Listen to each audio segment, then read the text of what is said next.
Well, good morning to you. Another beautiful day here in New York City. It's going to be 90 or at least near 90 today, which is very unseasonable for April. But look, I'll take it, right? Works for me. I'm used to it. But anyway, today is Thursday, April 13th, 2023, and I am Kenny Polcari, your host of the party. And what is it that you need to know? Because there's so much going on between the macro data, between Fed commentary, between investors worrying where we're going, up, down, sideways, in a recession, out of a recession. Well, let's just talk about it, right? So yesterday we got the CPI, and you know what?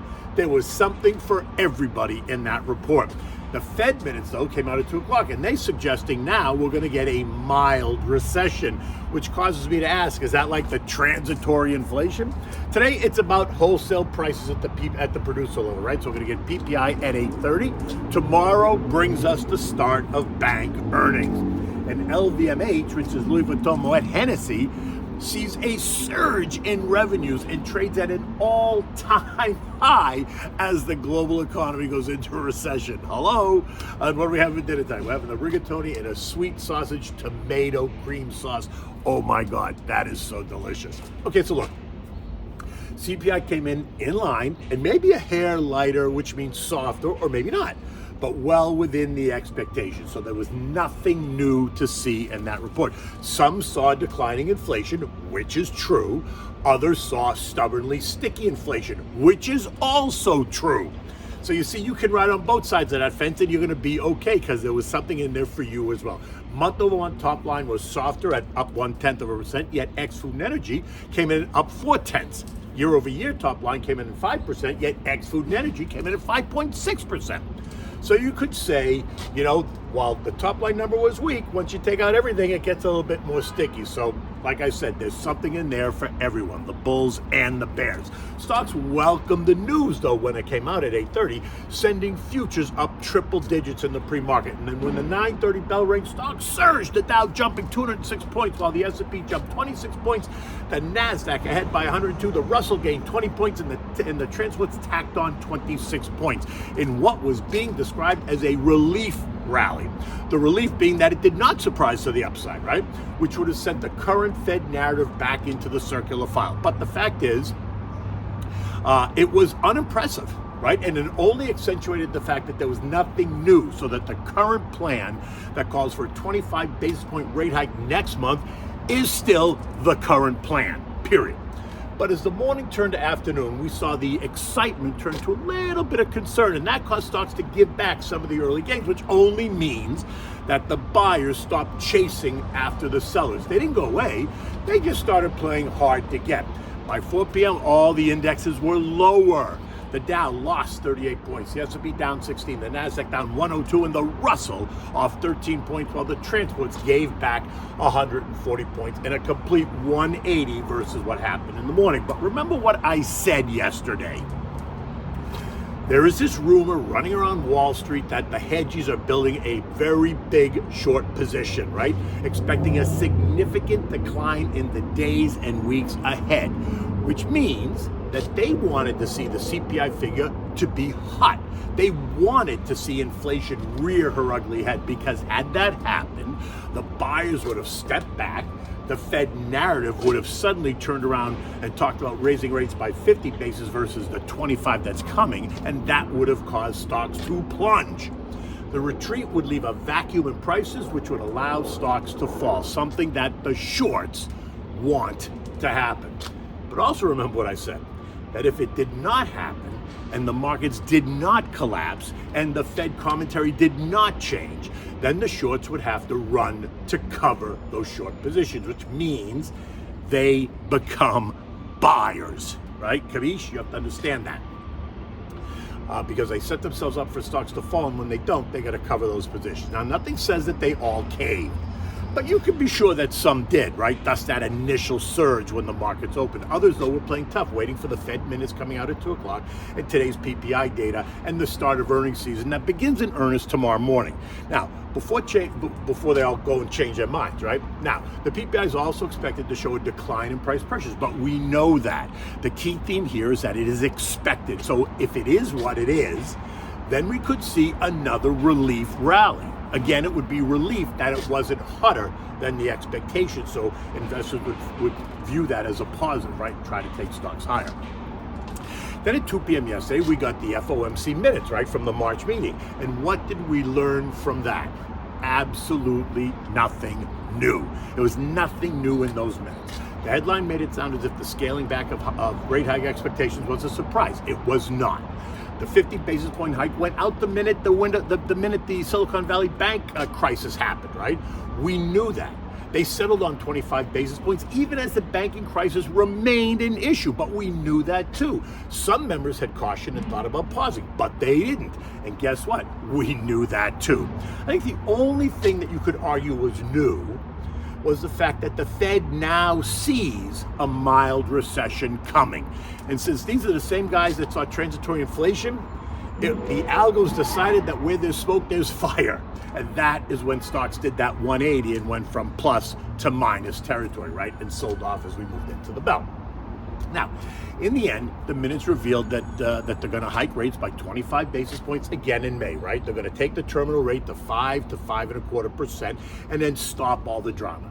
They just need to get to the markets, and they need investors to get used to the idea that they're not going to see 3 rate cuts this fall, because until we get hit with a black swan event, which is completely possible, I just don't see how the Fed can justify stimulating the economy, right? Especially when inflation is still running well ahead of the target, right? Can you? No, exactly, you cannot. So the idea that the Fed is going to cut rates aggressively in the fall is still comical to me. Okay, oil spiked higher on Wednesday, right? Gaining 2.1% or $1.70 a barrel, taking oil up to $83.25 a barrel. And this morning it's up another 25 cents at $83.50. Now, why, you ask? Well, the talking heads in the oil industry would like you to believe that yesterday's CPI report now supports lower interest rates in the fall, easing any worry that the higher rates are going to send us deeper into a recession, which would destroy energy demand. Come on. How many times have we discussed this? Demand for energy is not going away anytime soon. The truth is that the dollar index fell after the CPI report, again on the idea that the Fed is going to lower rates in the fall, and a weaker dollar will help support commodity prices across the board.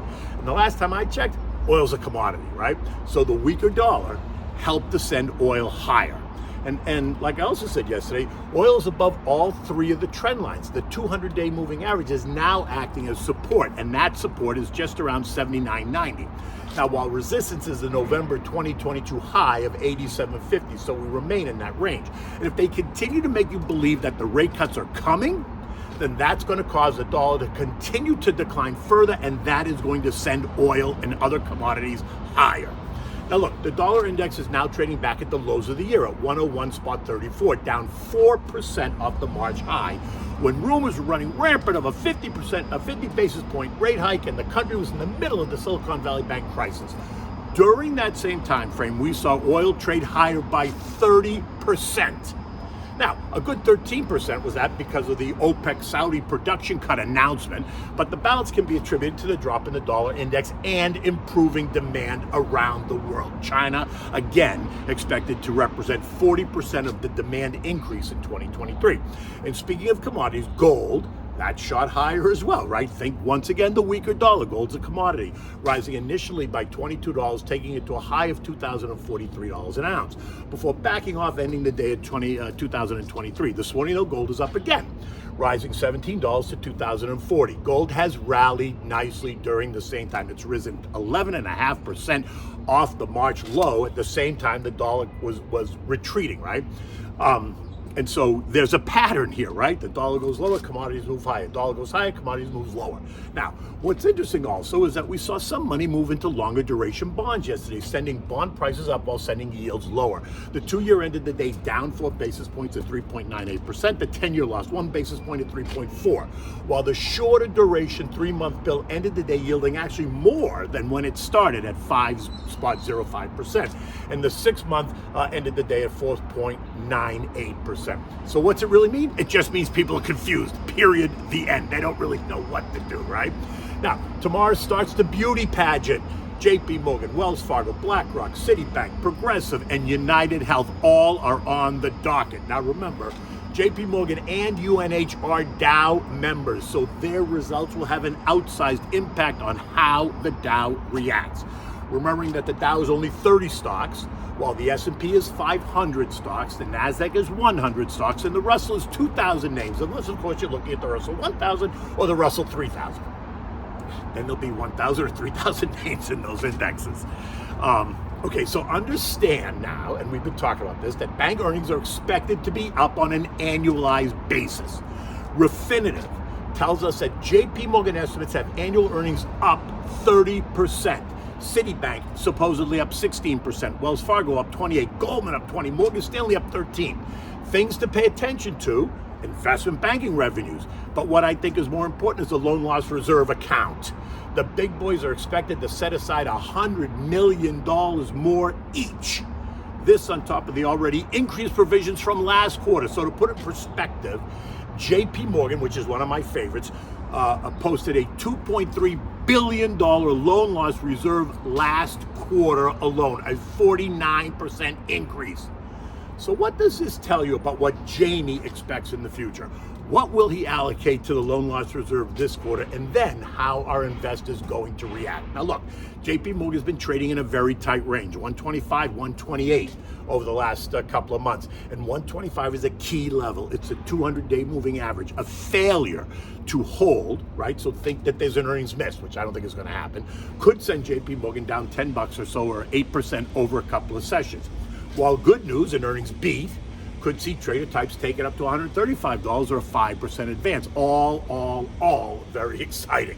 So get ready, because this morning the stock is quoted up 20 cents in the pre-market. And Delta Airlines came out this morning, not a Dow member, but they beat. The stock is quoted up 4%. Now, this morning, U.S. futures are up slightly. Dow futures up 10, the S&P's up 3, the NASDAQ's up 27, and the Russell's up 4. So everyone has a chance to dissect and digest the eco data from yesterday and the Fed minutes. They're betting on a weak PPI report this morning and the Fed's mild recession commentary, right? Remember, I am not in that camp at all. Who's kidding who? Mild, soft, and transitory just don't work for me. It's not happening. Which only means you need to set yourself up defensively. Focus on the core, stick to the biggies, collect your divvies, and put some money into short duration bills while you wait. Make a shopping list. Don't get dragged into the fray. Don't make emotional decisions, and stick to the plan. You know, talk to me, Goose, right? That's what I hear in my head. Just talk to me. European markets are open and they are mixed. France leading the pack up more than 1%. Good news out of Louis Vuitton, Moet Hennessy. Revenues up 17% year over year to $23.1 billion, and that's sending the consumer discretionary names up, sending that name up 4.5% to an all-time high. Consumer demand is strong and alive, and it's coming from everywhere: Europe, Asia, and the U.S., and that is taking the other names up as well. Christian Dior, Hermès, Prada, all up nicely, which only supports the idea that the wealthy are unaffected by the coming global recession. All of the other market centers across Europe are lower, not dramatically, but they're just a bit lower. Down slightly, maybe 1/10 or 0.2%. The S&P closed last night at 4,091, down 17 points after trading in the range of 4,086, 4134, leaving it closer to the low end of the range versus the high. But 4134 did break the prior near-term intraday high that we hit on April 4th before failing to hold it, right? So it feels like a struggle, but it also feels like the market's at a crossroads, not sure which way to go and what to do. But maybe today's PPI report is going to give us a reason to either go all in or remain patient. If the number's as weak or weaker than expected, then you should expect stocks to trade higher. And the higher they go, the more the shorts will get squeezed, which will cause some of them to throw in the towel and buy to cover. Which will do what? Yes, sir. It's going to get the algos all excited, and then it's going to be off to the races. And if you're invested, sit back. You're participating. There's no reason to panic. Now, you know what, JJ, he does not want to see stocks trade up because it makes people feel wealthier.